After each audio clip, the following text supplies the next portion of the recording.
Всем привет! အားလုံးပဲမင်္ဂလာပါဒီနေ့ဒီဗီဒီယိုလေးမှာတော့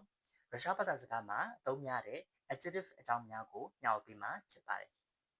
adjective ဆိုတာကတော့နာမ်ကိုအထူးပြုတဲ့အရာတစ်ခုဖြစ်တယ်ပေါ့နော်နာမ်ကိုအထူးပြုတော့ပုဂ္ဂိုလ်နာမဝိသေသနဟုခေါ်သည်ပေါ့နော်ကျွန်တော်မြန်မာလိုမှာဆိုရင်တော့အဲဆိုလို့ရှိရင်ကျွန်တော်တို့ရှေ့ဗီဒီယိုလေးမှာသိခဲ့ပြီးသားပေါ့နော်အဲ့ဒါလေးကတော့နောက်မှာ gender 3ခုရှိတယ်ဆိုတာကိုကျွန်တော်တို့3မျိုးသိပြီးသားပါပြီအဲ့ဒါတွေကတော့ on လို့ခေါ်တဲ့ masculine gender ana လို့ခေါ်တဲ့ feminine gender နဲ့ ano လို့ခေါ်တဲ့ neutral gender တို့ပဲဖြစ်ပါတယ်ဒါဆိုလို့ရှိရင်noun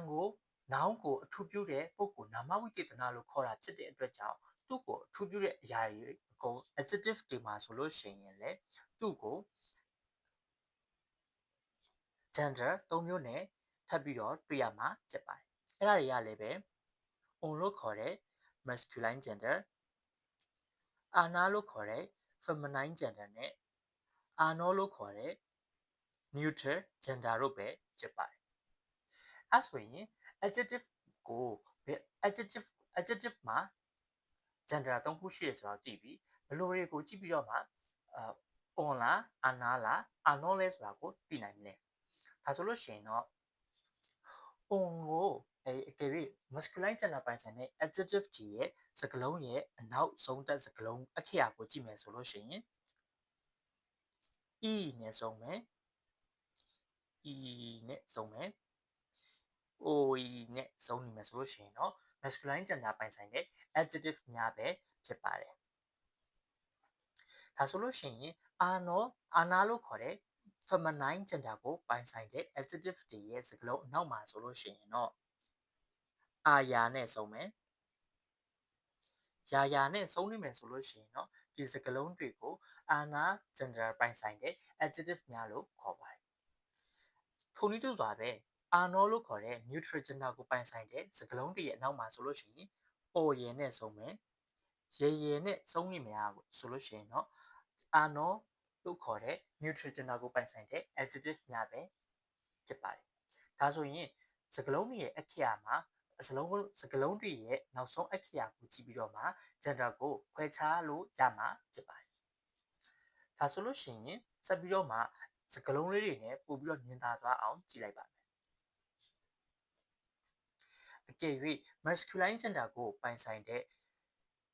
adjective တွေကိုကြည့်မယ်ဆိုလို့ရှိရင်တော့ကျွန်တော်တို့ကပထမဦးဆုံးဥပမာအနေနဲ့ဆိုရင် красивый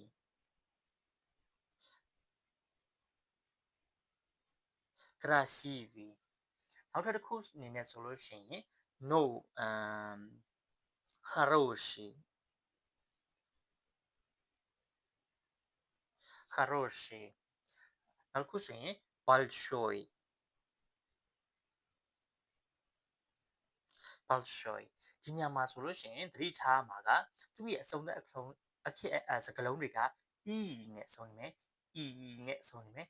oe နဲ့ဆုံးနေမယ်ဆိုတာကိုတွေ့ရဖြစ်တဲ့အတွက်ကြောင့်သူတို့ကို masculine gender ပိုင်ဆိုင်တဲ့ adjective ဆိုတာကိုတခါတည်းတန်းသိရမှာဖြစ်ပါတယ်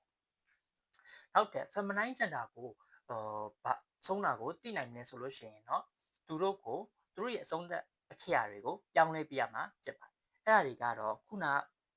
masculine gender မှာတွေ့တဲ့ e oe ဆိုတဲ့နေရာလေးမှာအစားထိုးပြီးတော့မှဖြစ်ပါတယ်ဒါဆိုရင်ကြည့်လိုက်မယ်ဆိုရင်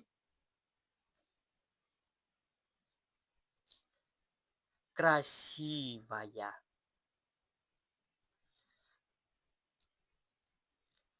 хорошая большая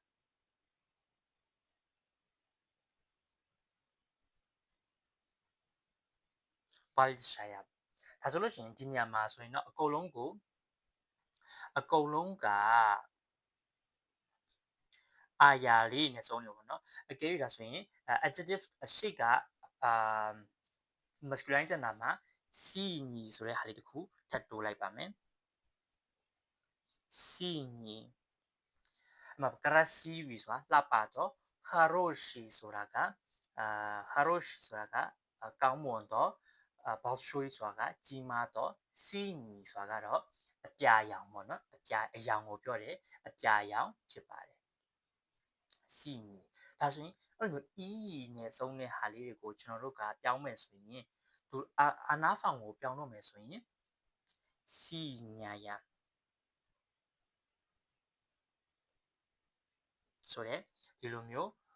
ပြောင်းလဲသွားတာလေးကိုသတိထားမှာဖြစ်ပါတယ်အဲဆိုရင်ယာနဲ့ဆုံးနေဆိုရင်အာနာကျန်တာကိုပိုင်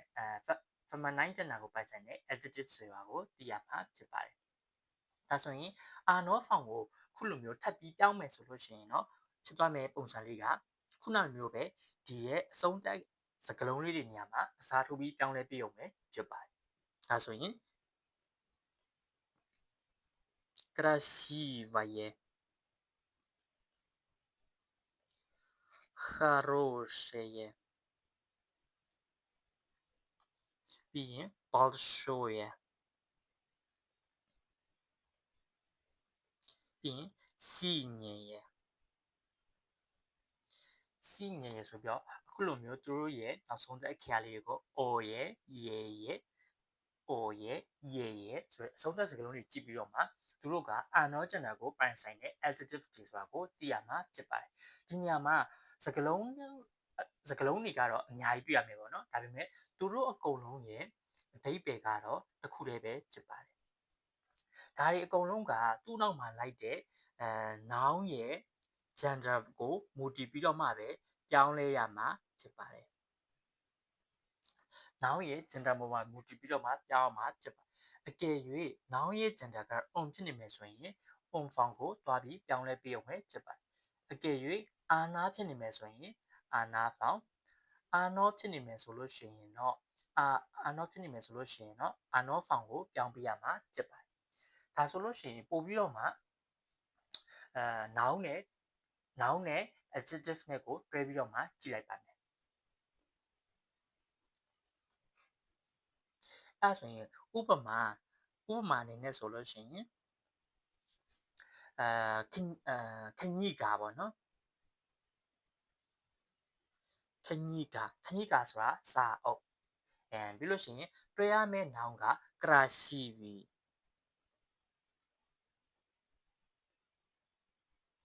красивый ပေါ့လှပတော့ပေါ့ဒီညမှာဆိုလို့ရှိရင်ကျွန်တော်တို့ကနာမဝိသေသနာဆိုတာဒီ adjective ဆိုတာက noun ကိုမူတည်ပြီးတော့မှပြောင်းလဲရမှာဖြစ်တဲ့အတွက်ကြောင့်ကျွန်တော်တို့အရင်ဆုံးစဉ်းစားရမှာကဒီ noun ကဘယ် gender မှာရှိနေရလဲဆိုတာကိုစဉ်းစားရမှာဖြစ်ပါ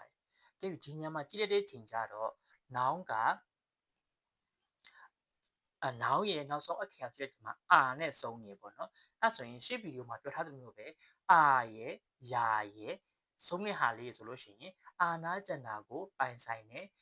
နောင်နေဆိုတာကိုကြည့်ပြီးသားပေါ့နော်အဲ့အတွက်ကြောင့်နောင်ကအာနာကျန်တာကိုပိုင်ဆိုင်တာဖြစ်တဲ့အတွက်ကြောင့် adjective ကလည်းအာနာကျန်တာကိုပဲပြောင်းလဲပြရမှာဖြစ်ပါတယ်အခုဒီမှာ e နဲ့ဆုံးနေတာက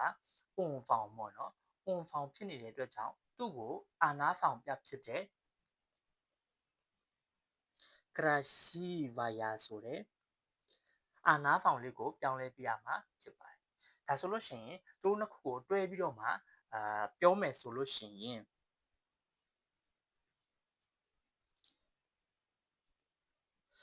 красивая книга ပေါ့နော်အဲဆိုလို့ရှိရင် noun ကလည်းအာနာဖောင် adjective ကလည်းအာနာဖြစ်သွားပါပြီဒါဆိုလို့ရှိရင်မှန်ကန်တဲ့ပြောင်းလဲမှုမှန်ကန်တဲ့တွဲဆက်မှုဖြစ်သွားပြီဖြစ်ပါတယ်ဒါဆိုရင်အာနာဖောင်လေးကိုပြောင်းလဲပြီးသွားပြီဆိုလို့ရှိရင်ကျွန်တော်တို့ကနေပြီးတော့on ဖောင်လေးပေါ့နော် on ဖောင်လေးအတွက်ပြောင်းကြည့်ပါမယ်အဲဆိုလို့ရှိရင် on အတွက်ဆိုလို့ရှိရင်druг ပေါ့နော် noun အနေနဲ့ဆိုရင် druг adjective ကို хороший ပေါ့ хороший ဒီညမှာဆိုရင်အရင်ဆုံးစဉ်းစားမှာက noun ရဲ့ gender ကဘာလဲ noun ရဲ့ gender ကဘာလဲဆိုတာကိုစဉ်းစားမှာဖြစ်ပါတယ်ကြည့်လိုက်တဲ့ချိန်မှာဒီမှာ consonant နဲ့ဆုံးတယ်ပေါ့နော် consonant နဲ့ဆုံးတဲ့အတွက်ကြောင့်သူက on form on found noun on found ဖြစ်တယ်ပေါ့နော်အဲ့အတွက်ကြောင့် adjective ကိုပြောင်းမယ်ဆိုရင်လေသူ့ကို on on ပုံစံဖြစ်တဲ့ masculine gender ကိုဖြစ်တဲ့adjective ကိုရွေးပြရမှာဖြစ်ပါတယ်ဒီညမှာဆိုရင်သူ့ရဲ့မူရင်းရှိပြီးသား adjective ကကို on found ဖြစ်နေတာဖြစ်တဲ့အတွက်ကြောင့်ဒီညမှာဆိုရင်ဘာမှပြောင်းလဲကြမလို့ပဲနဲ့တစ်ဆက်တည်းပဲ хороший друг ဆိုပြီးတော့ရေးပြလိုက်ရုံဆိုပြီးတွက်ဆက်မှုမှန်ကန်သွားမှာဖြစ်ပါတယ်ဒါဆိုရင်အာနောအတွက်ကို example လေးနဲ့ကြည့်မယ်ဆိုလို့ရှိရင် noun အတွက်ကို more တယ်ဆိုတာကပင်လယ်ကိုပြောတာပါเนาะအဲဆိုရင်သူ့ကိုပြောင်းမယ် adjective ကိုကြတော့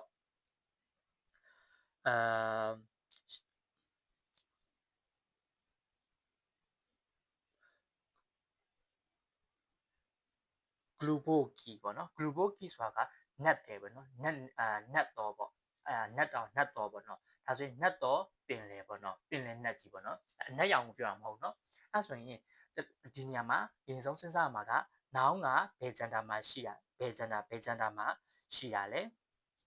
စဉ်းစားမယ်ကြည့်လိုက်တော့ရေနဲ့ဆုံးနေမယ်ပေါ့နော်ရေနဲ့ဆုံးရဖြစ်တဲ့အတွက်ကြောင့်သူကအာနော gender ပိုင်ဆိုင်နေပေါ့နော်အဲ့ဒီအတွက်ကြောင့် adjective ကိုလည်းအာနောပုံစံပြောင်းပေးရမှာဖြစ်ပါတယ်ဒါဆိုရင်နောက် adjective ရဲ့အာနော form က or ရဲ့ပေါ့နော် or ရဲ့ဒါဆိုရင်သူတို့ကိုပြောင်းမယ်ဆိုလို့ရှိရင်တော့ adjective ကိုအာနော form ပြောင်းမယ်ဆိုလို့ရှိရင် glubokaya ဆိုတဲ့ဟာပြောင်းပြီးတော့မှသူတို့နှစ်ခုကိုတွဲရေးမယ်ဆိုလို့ရှိရင်တော့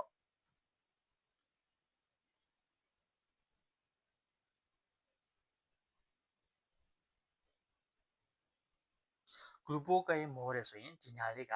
noun ရဲ့လိုက်တဲ့ adjective gender noun ရဲ့ gender ကိုလိုက်ထားတဲ့ adjective ပုံစံပြောင်းလဲပြရှာဖြစ်တာမို့ဒီလောက်ဟာဆိုလို့ရှိရင်တော့စကားလုံးတွက်ဆက်မှုမှန်ကန်တယ်ဆိုတာကိုနားလည်ထားမှာဖြစ်ပါတယ်ဒါဆိုလို့ရှိရင်တော့အခုဒီရဲ့အခြေခံ noun နဲ့ adjective နဲ့တွဲဆက်ရမယ်အခြေခံသဘောတရားလေးကိုနားလည်သွားမယ်လို့မျှော်လင့်ပါတယ်ဒါဆိုလို့ရှိရင်ကိုဘလောက်တကယ်မှတ်မိလားမမှတ်မိလားဆိုတာလေးကိုquiz ကလေးနဲ့စမ်းကြည့်လိုက်ပါမယ်အကယ်၍ on gender ကိုပိုင်ဆိုင်တဲ့ adjective ဆိုလို့ရှိရင်သူ့ရဲ့အဆုံးသတ်စကားလုံးတွေကဘာဖြစ်မလဲအချိန်လေး3စက္ကန့်စဉ်းစားကြမယ်1 2 3ဟုတ်ပါတယ်သူ့ရဲ့အဆုံးသတ်စကားလုံးတွေကို e နဲ့ဆုံးမယ်ဒါမှမဟုတ်ရင် e နဲ့ဆုံးမယ် oe နဲ့ဆုံးနေမယ်ဆိုရင်သူတို့က on gender ကိုပိုင်ဆိုင်တဲ့ adjective လေးတွေပဲဖြစ်ပါတယ်နောက်ထပ်အာနာ gender ကိုပိုင်ဆိုင်တဲ့